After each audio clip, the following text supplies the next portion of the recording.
Hello guys, welcome to my channel. Episode की शुरुआत सुरभि से होती है। वो दीवार पर मेहर की मृत माँ की तस्वीर को देखकर हैरान हो जाती है, जबकि वो अपनी माँ से बात करने का नाटक करते हुए फ़ोन पर बात करती है। मेहर गुस्से में आती है और दरवाज़ा बंद कर लेती है। सुरभि टेंशन से बाहर चली जाती है और फिर एक कार से टकरा जाती है, जिसमें एक औरत निकलती है। वो पूछती है कि क्या वो मेहर की दोस्त है और अगर सब कुछ ठीक है, क्योंकि वो टेंशन में दिख रही है। सुरभि को पता चलता है कि वो उसकी दादी है और उसे सब कुछ बताती है और फिर मेहर के लिए अपनी चिंता बताती है। वो कहती है कि उसने जो देखा उससे उसके विश्वास की पुष्टि हुई।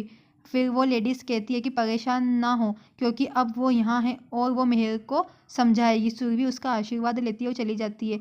फिर दादी अंदर जाती है और मेहर को अपनी माँ से फ़ोन पर बात करती हुई देखती है।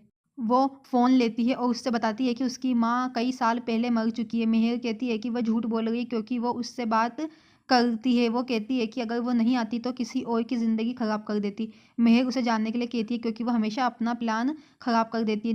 दादी कहती है कि आखिरी बार उसका भाई उसे उसके प्रॉब्लम से बाहर निकाल दिया था, लेकिन इस बार वो नहीं कर पाएगा। वो मेहर से पूछती है कि क्या वो कभी किसी की ज़िंदगी बर्बाद करने से पहले एक बार सोचती भी है। वो इस सब के लिए सुरभि को दोषी ठहराती है, जबकि दादी कहती है कि वो शिकायत नहीं कर रही थी, बल्कि सच कह रही थी और उसका भाई इस बार उसे नहीं बचा पाएगा। मेहर कहती है कि वो उसकी बात नहीं मानने वाली है। फिर नानी फ़ोन लगाती है और एक नंबर डायल करती है। दादी फ़ोन छीन लेती है और उसका फ़ोन दूर फेंक देती है। दादी नाराज़ होकर जाती है और कहती है कि वो कुछ भी नहीं सुनेगी और इस बार वो उसे कुछ भी गलत नहीं करने देगी। दादी नंबर पर फ़ोन लगाती है और फिर अपने भाई को जल्दी पहुंचने के लिए कहती है। मेहर बड़बड़ाती रहती है कि कार्तिक उसका है। वो कहती है कि वो नहीं है और वो उसे किसी और के जीवन के साथ खेलने की अनुमति नहीं देगी। सुरभि घर आती है, सभी को ड्राइंग रूम में बैठा देखती है। सुरभि और कार्तिक एक दूसरे से इशारे में बात करते हैं। रघु उनका मजाक उड़ाता है और उन पर हंसता है। श्रीकांत आता है और कार्तिक को एक अच्छे व्यक्ति के बारे में बताता है, जिसने बैंक में अच्छी नौकरी हासिल की है। कार्तिक कहता है कि वो भी कोशिश करेगा कि उसको भी बैंक में जॉब मिले, लेकिन सुरभि इस बारे में बात करना शुरू कर देती है कि वो हमेशा पहले ही क्यों बोल देता है। फिर वो दोनों बहस करने लगते हैं। जब श्रीकांत बोलता है कि वो शांति के लिए एक अच्छा लड़का ढूंढा है, तो सब हैरान हो जाते हैं। शांति अंदर चली जाती है। कार्तिक चौंक जाता है। श्रीकांत ने उनसे प्रतिक्रिया मांगी। कार्तिक पूछता है कि जल्दी क्यों है। श्रीकांत कहता है कि लड़के को देखने में कोई दिक्कत नहीं है और फिर वो जब चाहे शादी करवा सकते हैं। कार्तिक कहता है कि उन्हें लगता है कि वो जल्दी कर रहे हैं, लेकिन लता ने श्रीकांत का पक्ष लेते हुए कहा कि ये इसके लिए एक अच्छा और सही समय है। कार्तिक उनकी बात मानता है। वो फिर चर्चा करते हैं और निर्णय लेते हैं कि वो आज रात उन्हें खाने पर बुलाएंगे।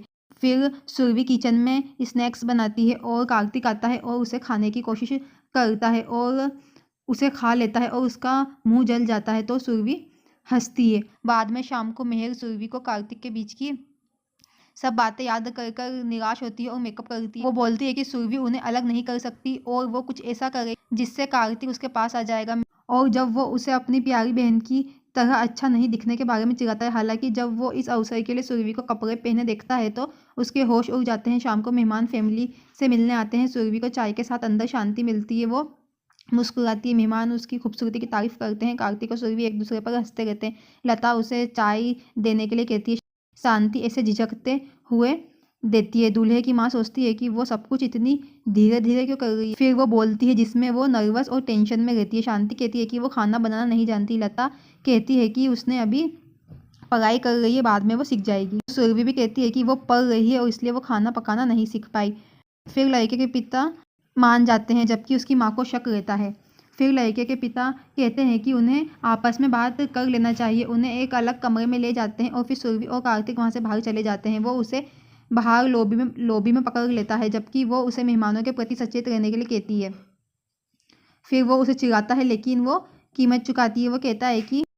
वो कहती है कि लता उसे बुला रही है। वो जल्दी चली जाती है, लेकिन वो उससे पहले अपना पुरस्कार देने के लिए कहता है। वो उसके पास झुक जाती है और फिर उसके कान में चिल्लाती है और भाग जाती है। वो मुस्कुराता है। अंदर शांति उससे बात करने की कोशिश करती है और उसके सवालों को धीरे धीरे जवाब देती है। वो पूछता है कि क्या वो ठीक है और नर्वस नहीं है। वो मना करती है। वो थोड़ा सहमा हुआ रहता है। सुरभि चाय लेकर आती है और शांति को टेंशन में देखती है और वो चली जाती है। वो उसे एक चाय का कप देता है और उससे बहुत धीरे धीरे पीते हुए देखकर परेशान हो जाता है। तब वो बाहर आकर बैठ जाते हैं। दूल्हा अपनी माँ के कानों में कुछ कहता है। वो टेंशन में लगते हैं। कार्तिक बाहर आता है। तभी कुछ लोग बाहर छोटे से मुद्दे पर लड़ते हैं। तेज आवाज़ सुनकर शांति डर जाती है और खुद लता के पीछे छुप जाती है और लता की साड़ी को पकड़ लेती है। दूल्हे की माँ इस व्यवहार को देखती है और परेशान हो जाती है। फिर सुरभि आगे निकल जाती है और गलती से एक टेबल से टक्कर जाती है और और आवाज़ आती है तो शांति चिल्लाती है। सब चौंक जाते हैं। लड़के की माँ इस अवसर का लाभ उठाकर श्रीकांत को इस जाल के लिए कड़ी फटकार लगाती है। मेहमानों ने श्रीकांत पर अपने बेटे से मेंटल रूप से बीमार लड़की की शादी करने की कोशिश करने का आरोप लगाया।